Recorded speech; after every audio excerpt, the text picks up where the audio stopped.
Okay, so beginning the assembly of the front main piece, but I decided to turn it upside down.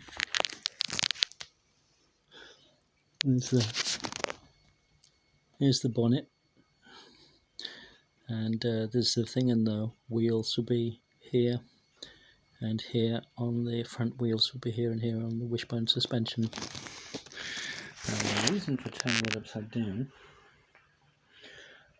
is that it was getting a royal pain in the neck to assemble it when I had to put a chair to balance this front point and make sure to create a 3-point. It was getting an absolute nuisance in this, and I was sort of looking at it and going, there was this epiphany moment when I realised that I could just turn it upside down and rely on the fact that this is reasonably rigid and these are very light to no thing.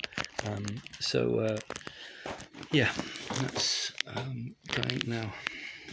Fine. So this is the what it's going to look like, and actually.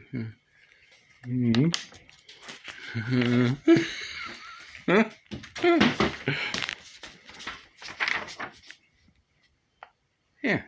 Okay. All right. So that's.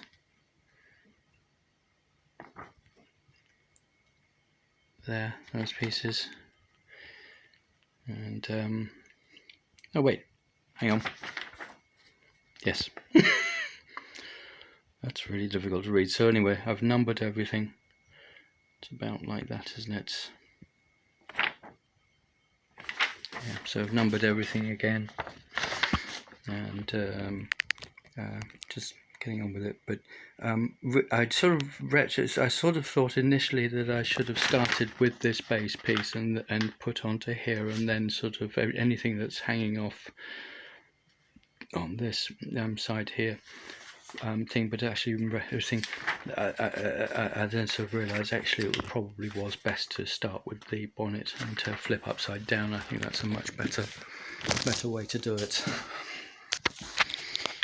But yeah, so that's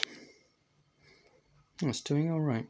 And just keep going on this, and put more bits on.